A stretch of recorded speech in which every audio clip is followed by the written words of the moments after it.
Eu confesso para vocês que durante esse período todo de enfermidade da minha esposa, eu fugi de falar sobre família. Esse é o primeiro evento que eu aceitei falar sobre família. Porque quando ela estava doente, e a gente sabia que era uma doença muito agressiva, isso era muito forte lidar com isso. Ainda que a gente não estivesse falando exatamente sobre casais, mas é impossível divorciar, não é, esse sentimento. Então eu dizia, olha, eu não tenho condições emocionais para fazê-lo. Hoje eu me sinto em condições emocionais de fazê-lo, eu espero conseguir direitinho, depois vocês me dão um retorno se eu conseguir direitinho ou não, tá? Porque são tantas coisas que vêm à mente e o coração quando a gente pensa em família. E esse é um novo tempo para mim em termos de família, né? A viuvez é um negócio diferente, é um negócio esquisito. Eu acho que a gente nunca se prepara para esse negócio chamado viuvez, né? Assim como não se prepara para uma separação, não se prepara para qualquer tipo de perda que a gente venha a sofrer.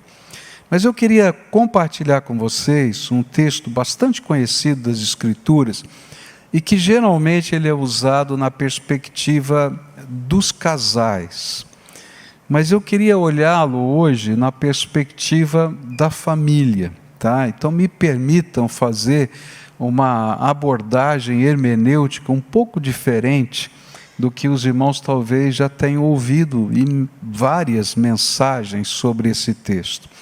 Efésios capítulo 5, versículos 21 em diante, quando o apóstolo Paulo vai usar a figura de Jesus no seu relacionamento com a igreja para falar, para introduzir, não é, esse capítulo que ele vai começar no livro de Efésios, para falar de família. Ele começa com os casais, depois fala sobre os filhos e assim sucessivamente. A palavra do Senhor diz assim, Efésios 5, 21 em diante, eu vou ler na Bíblia na linguagem de hoje, a nova tradução na linguagem de hoje, só por uma questão de facilidade de entendimento. A palavra do Senhor diz assim, sejam obedientes uns aos outros pelo respeito que têm por Cristo. E ele começa já dizendo, olha, isso é para a igreja toda, em todos os relacionamentos. Depois ele vai para a família e começa assim, esposa, obedeça ao seu marido, como você obedece ao Senhor. Pois o marido tem autoridade sobre a esposa, assim como Cristo tem autoridade sobre a igreja, e o próprio Cristo é o Salvador da igreja, que é o seu corpo.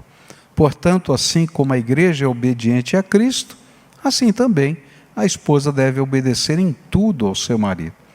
Marido, ame a sua esposa, assim como Cristo amou a igreja e deu a sua vida por ela. E ele fez isso para dedicar a igreja a Deus, lavando-a com água e purificando-a com a sua palavra. E fez isso para também poder trazer para perto de si a igreja em toda a sua beleza, pura e perfeita, sem manchas ou rugas ou qualquer outro defeito. O homem deve amar a sua esposa assim como ama o seu próprio corpo. O homem que ama a sua esposa ama a si mesmo, porque ninguém odeia o seu próprio corpo. Pelo contrário, cada um alimenta e cuida do seu corpo como Cristo faz com a igreja, pois nós somos membros do corpo de Cristo.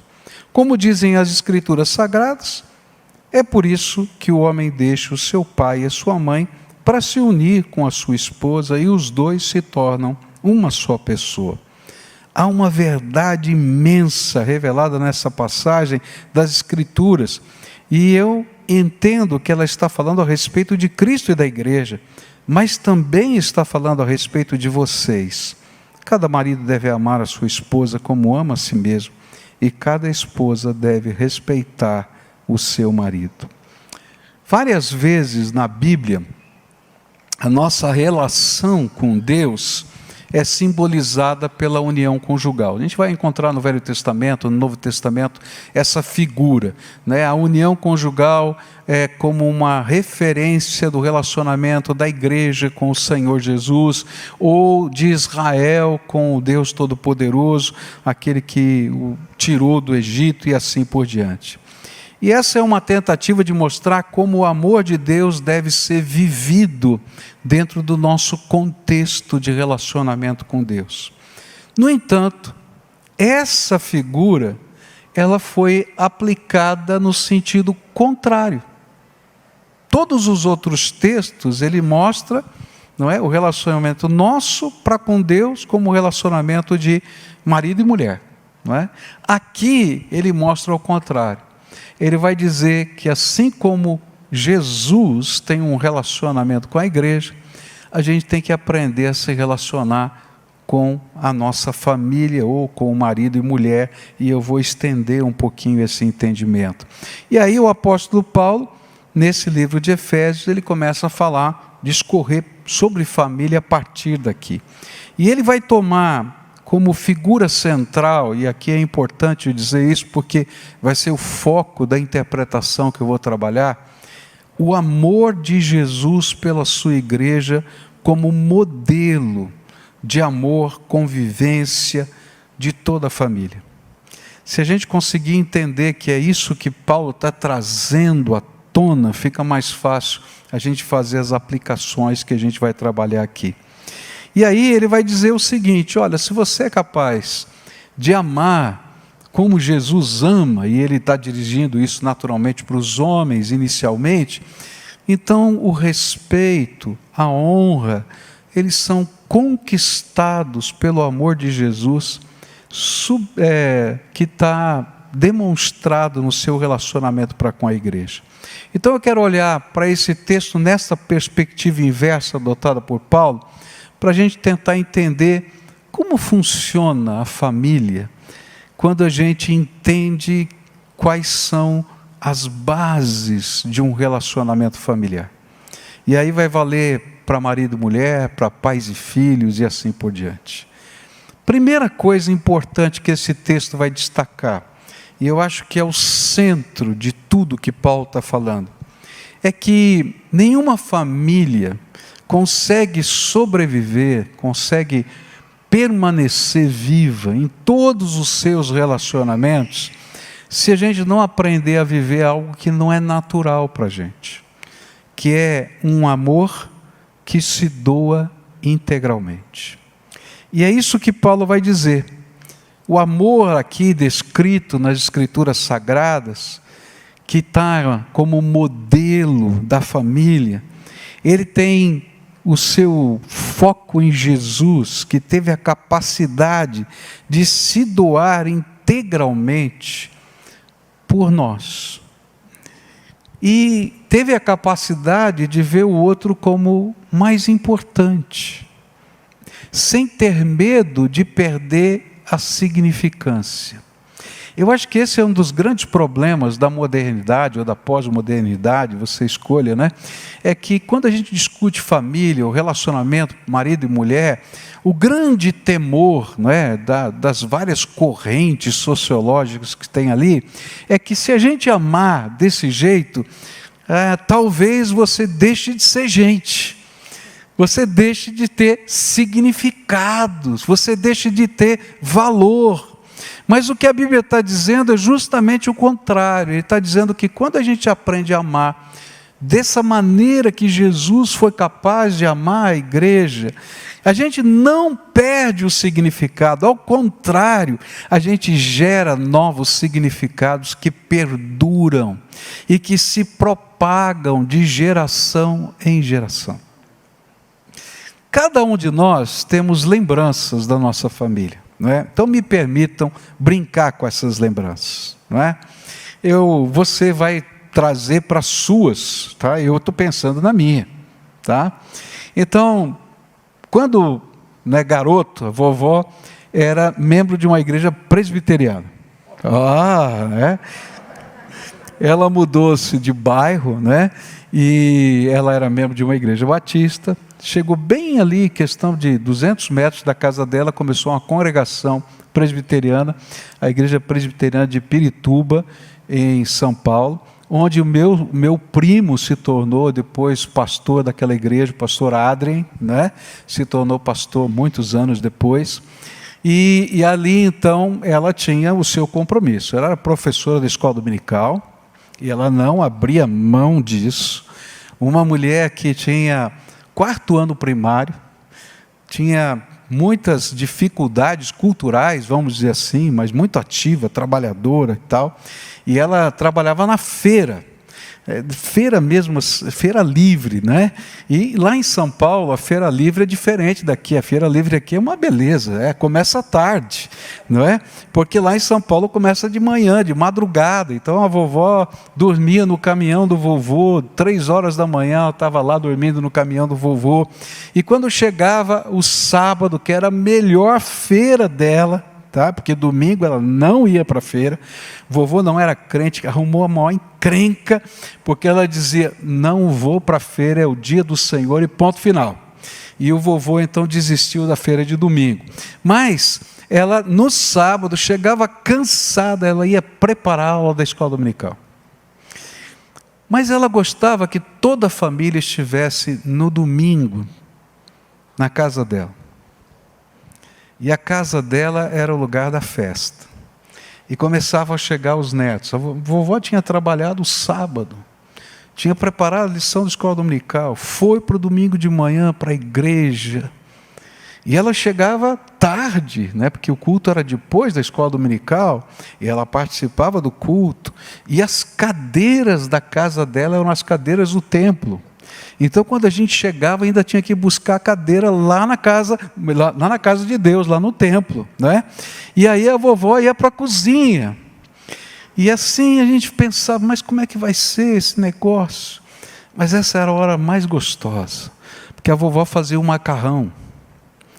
E aí ela fazia o macarrão e todos os netos ajudavam. Você imagina como é que ficava a cozinha dela. Mas eu não me esqueço disso. Por que será que a vovó fazia tudo isso? Ela tinha um amor sacrificial. Era muito mais fácil para ela dizer, olha, uma vez por mês venho aqui, ou essa semana eu vou para a sua casa. Não, ela sabia que ali podiam se reunir todos os primos, ali estavam todos os filhos, e ali ela estava semeando algo que marcou a vida de todos nós até hoje. Vovó não está mais aqui conosco, mas eu não posso esquecer da vovó. E é disso que a Bíblia está falando. Quando a gente é capaz de amar, sabendo que sacrificialmente esse amor vai ser aplicado, e a gente faz o outro mais importante, sem ter medo de perder o valor ou a significância, porque a gente sabe que é o amor que nos dá significância. Alguns anos atrás, eu encontrei um senhor no corredor da igreja, e esse senhor me pegou desesperadamente pelo braço. Ele falou, pastor, por favor, eu sei que o senhor está indo agora para o culto, mas conversa comigo 5 minutos, por favor. E ele estava chorando aos prantos. E ele disse assim, olha, eu estou separado da minha família, estou separado da minha mulher, e por conseguinte, eu só, por um acordo feito, tenho o direito de ficar com os meus filhos no domingo, a cada 15 dias. Uma vez é o sábado, outra vez é o domingo, é assim que funciona. E eu achava que quando eu me separasse, eu ia voltar até a vida de solteiro, que ia ser maravilha. Mas eu estou chorando aqui nesse corredor, porque quando eu entro na minha casa e sinto o vazio de tudo, eu não sei para que eu existo. É o amor que nos dá significância. Você pode ter 5.000 sonhos, você pode ter muitas vitórias, você pode alcançar o sucesso em tantas coisas, mas não é isso que dá significância para a gente. Você não é isso que você faz. A significância está nesses relacionamentos profundos que a gente desenvolve, de pessoas importantes para nós. Quando você tem uma vitória, o que você imagina? Contar para alguém importante para você, porque essa vitória não tem sentido se você não dividir com alguém. Jesus nos ensinou isso, e Paulo foi capaz de entender que são esses pequenos gestos que se tornam ao longo da vida os grandes momentos que a gente não se esquece. Num relacionamento entre um homem e uma mulher, talvez seja o primeiro sorriso. Quando a gente cruza o olhar, não é? Que nem você me falou agora há pouco, e a gente sorri. Ou uma ligação, uma conversa.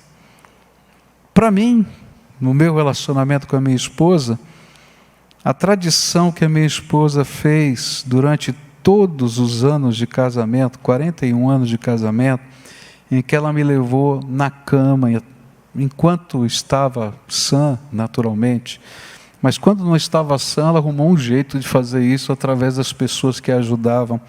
Durante 41 anos eu tomei café na cama. Você sorri? Incrível. Sabe por quê? Porque era o tempo que ela sentava do lado, tomava o café comigo, a gente conversava, a gente orava, aí ela saía para as atividades dela, né? Eu de manhã sou lento, eu sou horrível de manhã, e ela acordava já ligada no 220, né? E aí então ela levava o café para eu acordar mesmo, porque se ela falasse comigo antes eu não ia nem lembrar do que ela falou. Mas aquilo virou uma tradição. O amor, ele é sacrificial, mas ele dá significado. E ele deixa marcas em pequenos gestos, em pequenas coisas que se tornam importantes. Lugares, não é? Que a gente vai. Talvez não pareça tão importante para você, mas se para alguém da tua casa é importante, então se torna importante para você. Lá em casa a gente tinha uma tradição de que nós comíamos fora sempre que era aniversário de alguém. Então, na época que os nossos filhos, que hoje são adultos, eram pequenos. E quando chegava a vez da minha filha, todo mundo detestava. Porque o Michel dizia: papai, eu quero ir na churrascaria. Né? A minha esposa queria ir numa cantina italiana, cada um tinha o seu gosto. Quando chegava a Kelly, ela dizia: eu quero ir no McDonald's. Eu dizia assim: não é possível, McDonald's, vamos trocar. E todo mundo tentava negociar. Eu gosto de McDonald's. E até hoje a gente brinca com isso, né? E de vez em quando eu digo para ela: você quer ir no McDonald's? Daí eu levo o meu neto junto com ela. Gente, são essas coisas que fazem a diferença na vida da gente. Amor que se doa é um amor que sempre constrange e que tem poder de gerar mais amor, tem poder de trabalhar a alma da gente. E o desafio que eu trago para você hoje é: no modelo de Jesus, gere mais amor no coração dos membros da sua família. Trabalhe por isso intencionalmente. Se não for intencional, a gente passa batido a vida e a gente não percebe que perdeu coisas importantes. Ame mais e melhor. Olha para a natureza dos membros da sua família e diz: como é que eles podem se sentir mais amados? Não ame do seu jeito, porque o outro tem um jeito diferente, e ele precisa sentir que é exclusivo esse gesto de amor para ele, não para você. Senão esse amor vira interesseiro. Eu digo que estou fazendo isso, que nem o homem que faz economia e diz, nós vamos trocar o carro, enquanto a mulher está dizendo, eu queria trocar a cortina. Ele diz, não, é presente para a família. Ela diz, para você, para mim não, eu queria uma cortina. Então o que é importante para o outro? A gente tem que pensar nisso. Então trabalhe pelos sonhos da pessoa que você ama. Segunda coisa que eu queria, senão o tempo vai e a gente nem percebe, olhando para Jesus, no verso 25 ele diz assim, assim como Cristo amou a igreja e deu a sua vida por ela. O amor que constrói uma família e que permite que essa família seja sólida, deixe marcas para o presente e para o futuro, é aquele que supera todos os limites. E aqui a Bíblia está dizendo, de uma maneira muito forte, que nem a morte foi capaz de destruir o significado do amor de Jesus por nós. Ao contrário, amplificou. E essa, na verdade, é a segunda lição. Jesus inventou uma maneira, de superar todos os limites para demonstrar o amor. E se a gente olhar para a história da salvação, a gente vai descobrir que houve, na verdade, vários limites que precisaram ser superados. O primeiro limite foi a encarnação. Por quê? Porque Jesus teve que mudar a sua natureza e a sua substância. E às vezes a gente esquece que ele era espírito, e ele, quando se encarnou, mudou a sua natureza e a sua substância por toda a eternidade. Não foi temporário. Jesus vai continuar tendo corpo por toda a eternidade. Ele abriu mão de um bocado de coisa, para que eu e você pudéssemos ser salvos. Depois ele teve que superar o limite da cruz. E depois, se você crê no credo apostólico, então ele teve que superar o limite do Hades, para tomar das mãos de Satanás as chaves da morte e do inferno. Foi esse o amor de Jesus que nos envolveu. Ele superou todos os limites. E aí a gente vai descobrir na vida que a família, marido e mulher, pais e filhos, netos depois, a vida, queridos, é mestra em colocar limites que à primeira vista parecerão insuperáveis. A vida é mestra. Tem muita coisa que acontece que não está no plano, que não está no projeto, e que a gente tem que aprender a enfrentar esses limites e construir novamente os relacionamentos. Quando eu comecei o meu ministério, estava na verdade no último ano do meu seminário, eu fui trabalhar numa organização da minha denominação chamada Junta de Evangelismo e Missões. Ela tinha sua sede em São Paulo. E tinha um missionário americano que era um dos diretores dessa organização, chamado Glendon Gruber. E a mulher dele era Marjorie Gruber. E naquele momento da vida, esse homem, esse missionário, era um homem assim que algumas vezes pegou o carro dele e viajou literalmente do Iapoque ao Chuí. Tá? Por causa da missão, ele fazia o trabalho de mobilização, de evangelismo e missões do Brasil todo, numa época diferente, e ele fazia muito de carro. A esposa dele ficava em São Paulo, os filhos todos estudando em universidades, nos Estados Unidos, cada um num estado diferente. E aquela mulher vinha uma vez por semana. Não tinha e-mail naquele tempo, não tinha nem fax. Olha que faz tempo, hein? Mimeógrafo, a álcool ainda, viu? Bom, eu quero dizer para você que ela ia uma vez por semana no escritório do marido e eu trabalhava como ajudante desse senhor. E ela chegava: Pascoal, você vai me ajudar? Eu dizia: o que é? Eu estou preparando os estudos bíblicos da nossa família. Porque todos nós fazemos, todos os dias, a mesma devocional. E cada um vai preencher. Ela fazia os caderninhos para cada um que ia preencher. E aí depois ela mandava pelo correio com antecedência. E depois todo mundo trocava os caderninhos entre si para saber como estava acontecendo a vida. Eu dizia: meu Deus, que trabalheira! E um dia eu tive assim a paixão de chegar para ela e dizer assim: Dona Marjorie, por que a senhora faz isso? E ela ficou surpresa com a minha pergunta. Ela disse: nossa família está espalhada. Isso é uma contingência. Mas nós precisamos saber que somos família. É muito caro o telefone para ficar conversando o tempo todo. E eles não vão me mandar cartas. Eu conheço os meus filhos e o meu marido.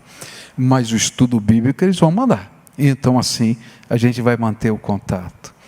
E eu fico pensando assim, às vezes a gente se dá por vencido tão rapidamente, diante das questões que parecem impedimentos para o nosso relacionamento, para o cultivo do amor, da amizade, da fraternidade, da confidência, não é?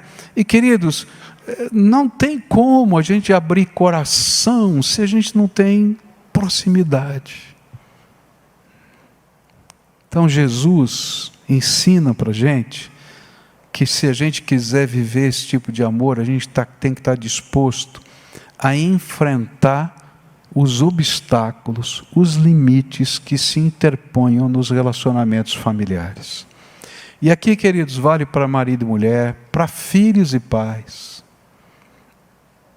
Filho, se você tem um pai idoso, às vezes, o pai tá lá correndo, está trabalhando, ele não tem tanta carência assim, mas se ele é idoso, marca um dia da semana para você estar lá e comer com ele uma comidinha, tomar um café.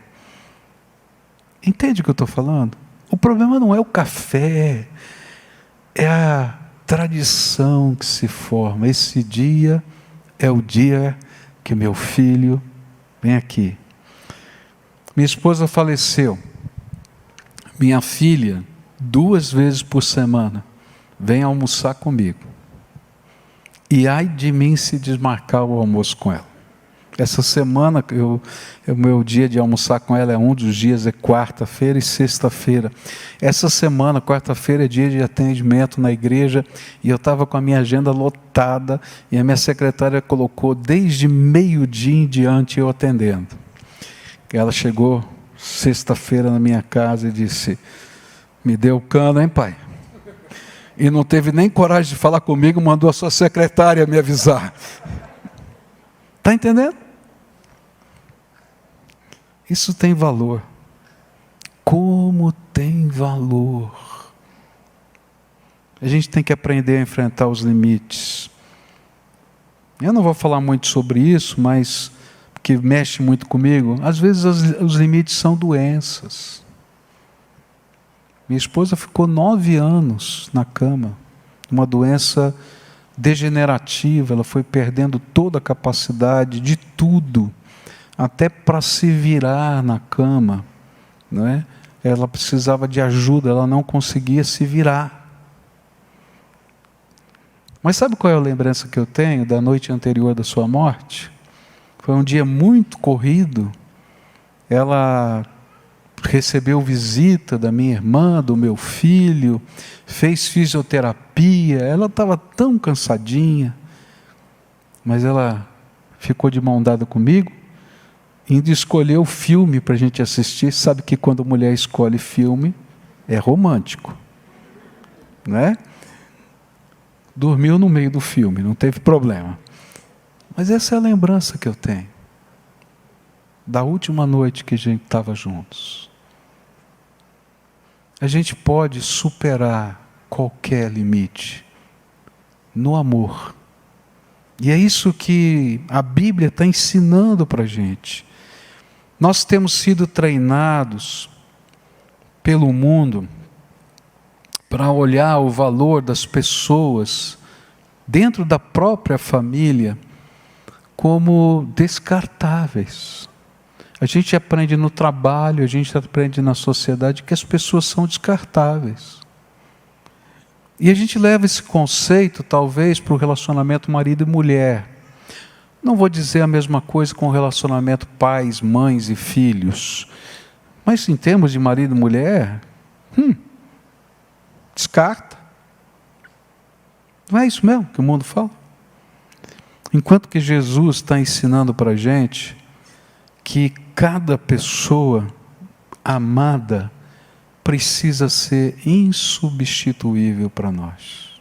Precisa ter um sentimento tão forte. E aí a gente vai se colocar diante dos limites e vai tentar superá-los dentro das possibilidades. Não será exatamente da mesma maneira, mas dentro das possibilidades. Então olha para a sua casa, olha para a sua família, tá? E trabalha isso. E lembra, sem amor sacrificial ou sem sacrifício pessoal, o amor não sobrevive. Os laços se quebram. A distância se interpõe. Terceira coisa, e essa para mim é tremenda. Jesus vai ensinar para a gente que o relacionamento dentro da família, ele precisa, e nós precisamos aprender com a qualidade de Jesus na obra da salvação, que o amor precisa ter a capacidade de ressuscitar e de se reinventar.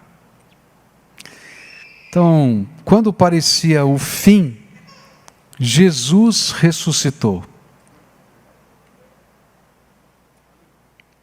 E depois ele se reinventou, porque ele tinha uma expressão corpórea e ele não podia mais estar presencialmente com os seus discípulos e até conosco. Ele se reinventou e derramou o seu Espírito Santo sobre a sua igreja. Olha que coisa linda, não é? Para pensar.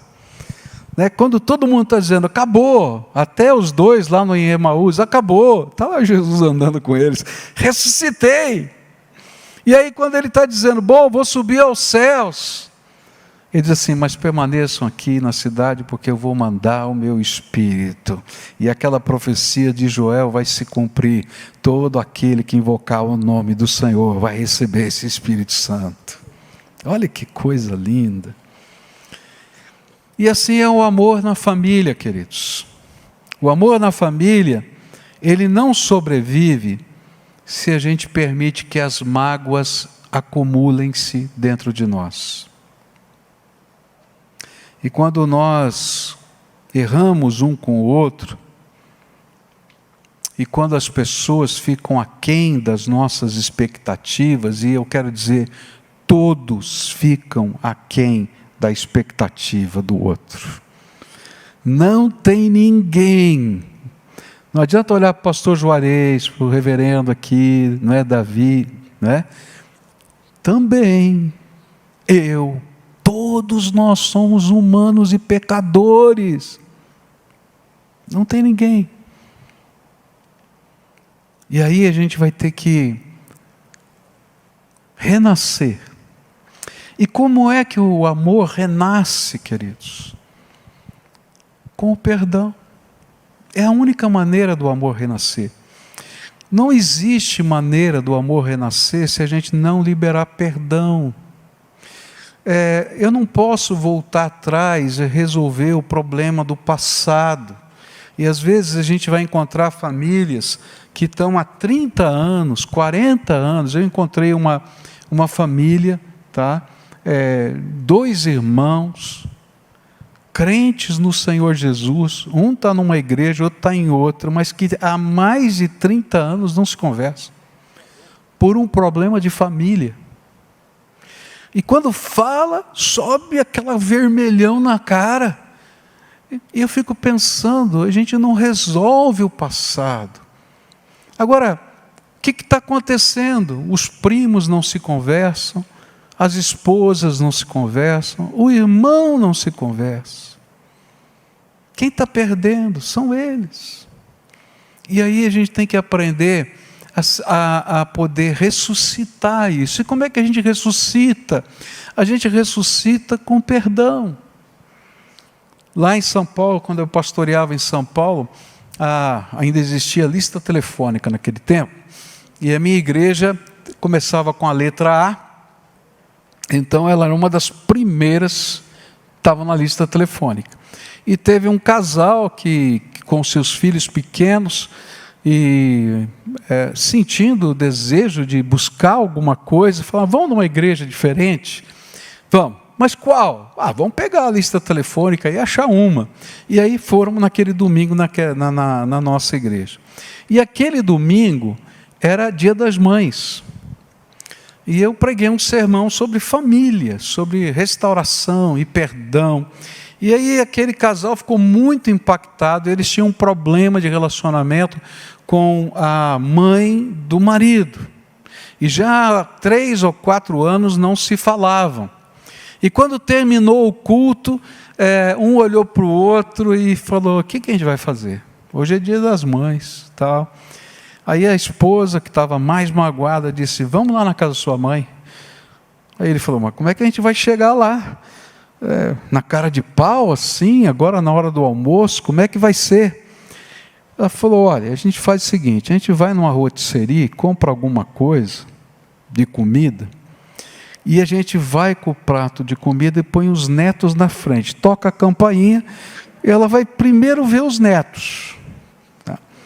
E aí fizeram isso, foram lá, compraram o prato de comida, foram lá, tocaram a campainha.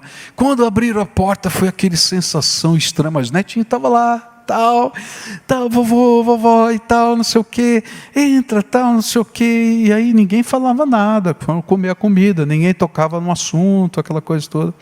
Chegou no final de tudo, eles já estavam indo embora, eles disseram assim, por que vocês vieram aqui hoje?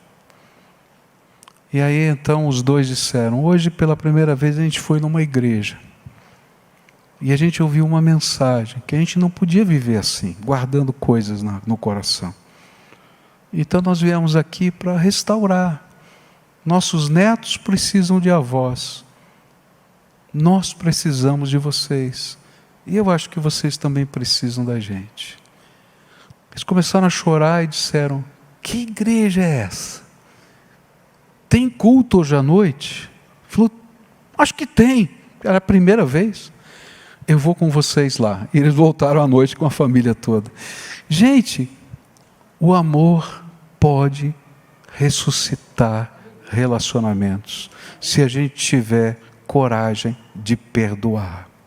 Agora, se você colocar todas as suas mágoas no cofre do seu coração, tentando receber a dívida, você nunca vai receber. Eu me lembro de uma vez que fui num restaurante, no tempo que se usava cheque, eu estou velho, hein? Pela madrugada, no tempo que se usava cheque, e ele colocou então todos os cheques sem fundos grudados na parede, assim, atrás do caixa.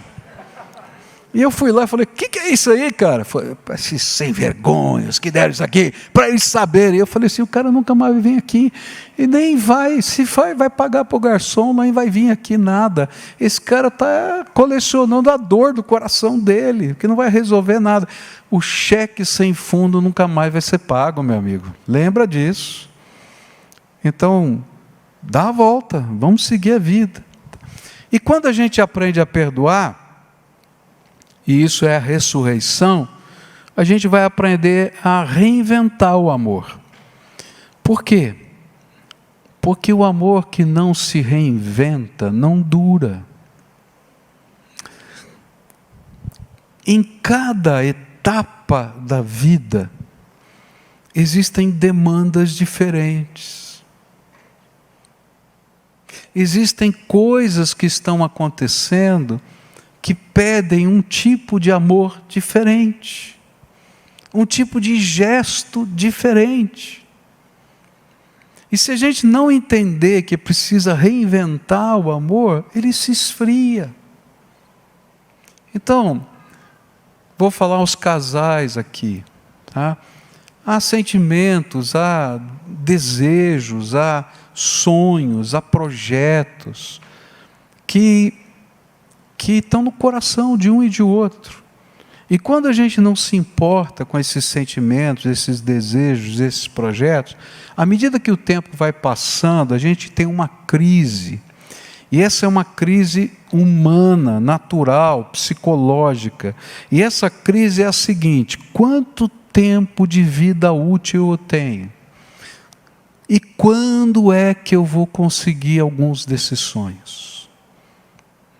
E aí você vai encontrar vários casais se quebrando, porque no meio dessa crise não encontram alternativa. Por quê? Porque ninguém quer reinventar o seu amor, o seu jeito de ser. E reinventar é isso. Olha, o que a gente pode fazer para aprimorar, para chegar no coração, para entender o que é importante para o outro, para investir. De outro lado, isso também acontece entre filhos e pais.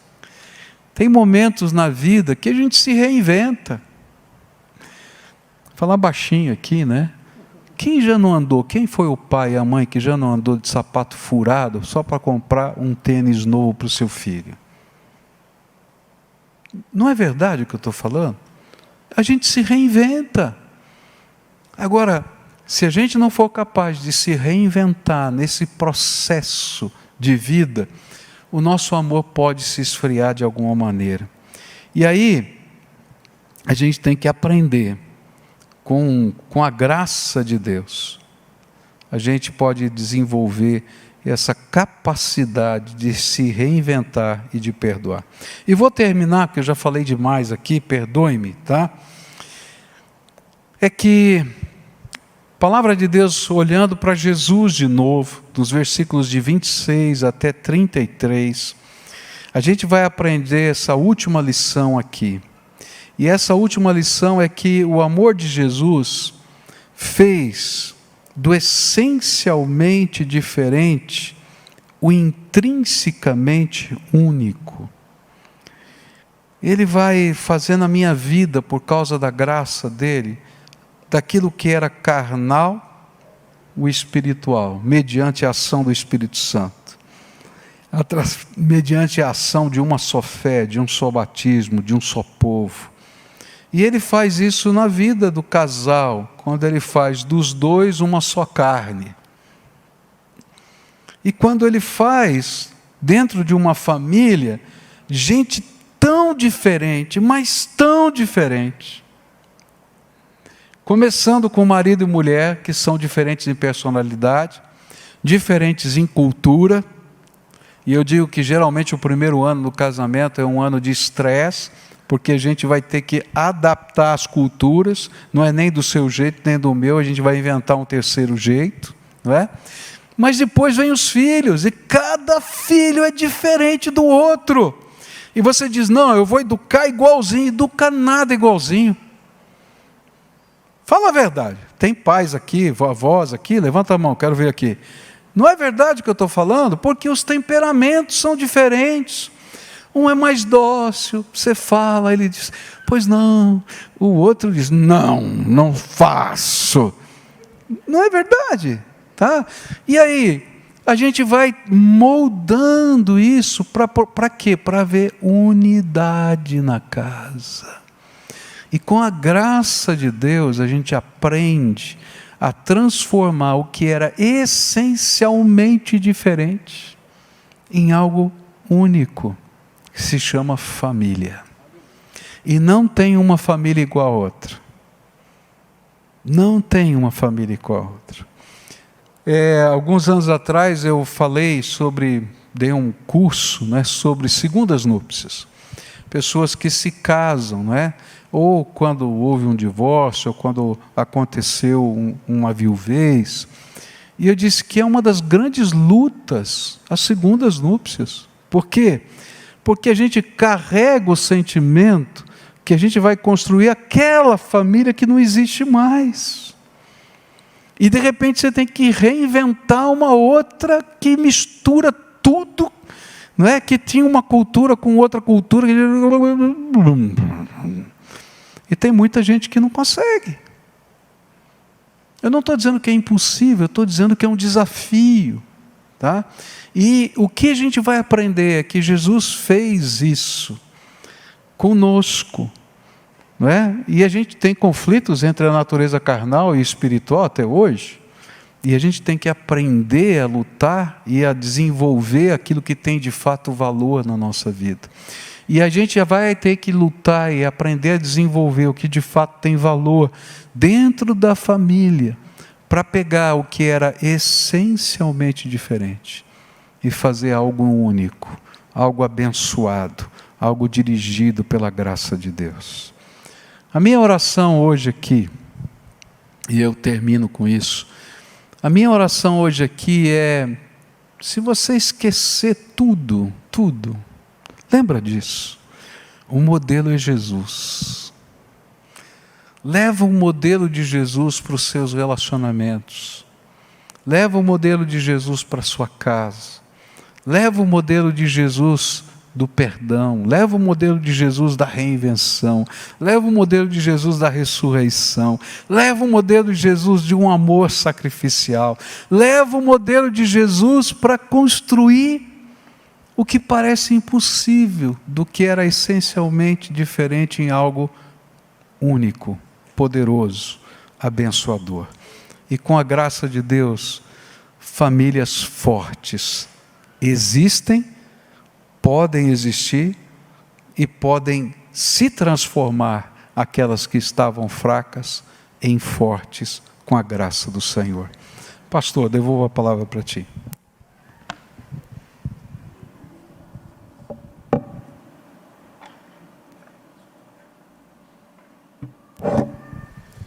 Irmãos, nós tem algumas coisinhas para dizer ainda, mas eu não quero perder aqui esse momento de orarmos.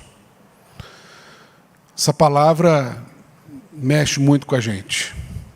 É desafio. Família é desafio. Família é a única coisa que a gente foi programado para ser. E a gente luta por causa disso, porque o pecado vem e mexeu nessa programação. Então a gente precisa todo dia, de tudo isso que a gente ouviu aqui, eu quero destacar para mim esse último ponto, de reinventar é necessário, é necessário. Eu não sei, aquilo que de repente, muito especificamente, eu creio que em tudo que nós ouvimos aqui, de repente alguma coisa muito específica o Senhor falou no seu coração, para a sua família. Independentemente se você é cônjuge, se você é casado, se você é solteiro, se você é viúvo, se você é divorciado. E eu quero convidar você à oração. Vamos fazer isso? Você que está com o seu cônjuge, você que está com o seu noivo, com a sua noiva, ore aí um com o outro. Vamos ter um momento de muita intimidade na oração, antes da gente ir embora. Vamos fazer isso. Amém? Você pode fazer isso aí no seu lugar. Se você está, de repente, solteiro, ore no seu lugar sozinho aí pela sua casa, pela sua família, em nome de Jesus.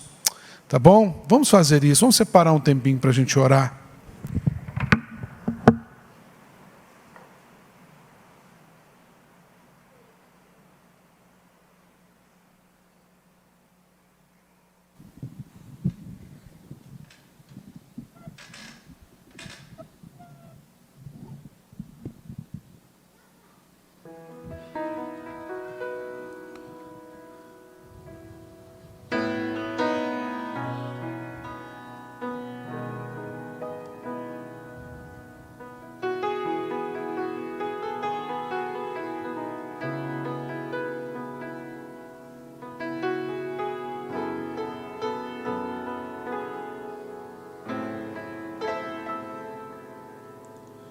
Me escutas quando clamo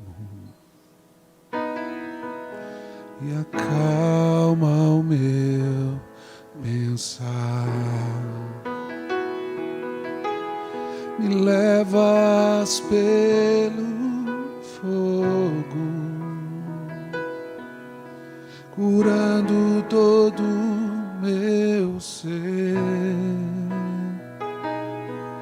Eu confio em Ti, confio em Ti.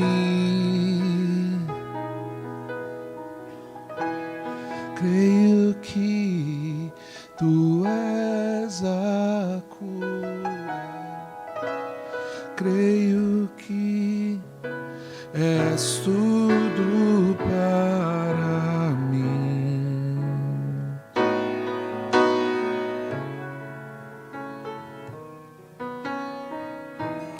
Creio que Tu és a vida, creio que não há outro igual a Ti.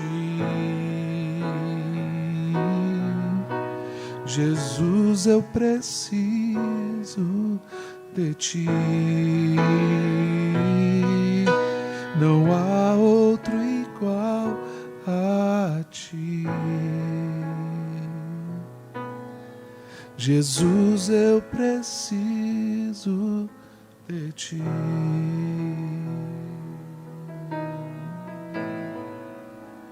Nós estamos diante do Senhor nessa noite, Pai, com família.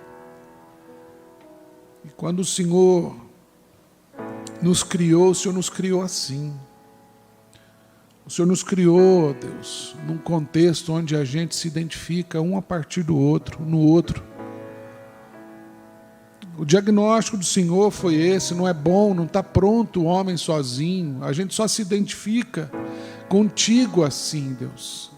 Plenamente, a nossa identidade no Senhor está dentro da família. Estamos aqui porque viemos de uma família, independentemente do contexto. Estamos aqui, Senhor, porque o Senhor usou uma família, ou uma união, ou duas pessoas, para que nós pudéssemos estar aqui. Então, Pai,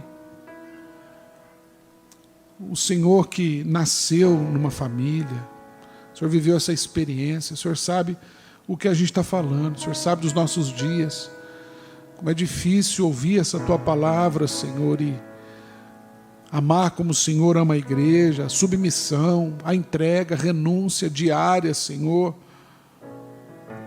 É difícil para nós. E no meio disso a gente se perde, Senhor. A gente se perde, a gente não sabe o que dizer, a gente não sabe o que falar, a gente não sabe o que fazer, a gente não sabe para onde ir. Mas nessa noite, mais uma vez, a Tua palavra vem de encontro conosco e nos ensina mais uma vez, a partir do Seu amor por nós, a partir de quem Tu és, o Senhor nos ensina a amar. E a amar como família da fé. Por favor, Jesus, sela a Tua palavra no nosso coração nessa noite. Nós saímos daqui desafiados, ó Deus, desafiados por esta palavra, animados por Ti, Senhor. Animados a sermos maridos melhores, a serem esposa melhor, a sermos filhos melhores, Deus. Animados, ó Deus, animados por Ti. Não há nada impossível para o Senhor. Aquilo que está desajustado aqui, Senhor, o Senhor pode ajustar novamente. Os casais que de repente vieram para cá essa noite, Pai, que estão vivendo uma crise conjugal, o Senhor pode, ó Deus, iniciar um novo tempo nessa casa. Nós cremos nisso. No relacionamento que está quebrado com filhos, o Senhor pode refazer, ressurgir, porque o Senhor ressuscitou. E porque Tu vives, ó Deus, e vives em nós, nós podemos crer, Senhor, e descansar de que o Senhor, ó Deus, é aquele que não dormita, não dorme o guarda de Israel. Mas se o Senhor não edificar a nossa casa, em vão nós trabalhamos. Vem edificar a nossa casa, Senhor. Vem edificar nossa casa em Ti, em nome de Jesus. Em nome de Jesus. Amém.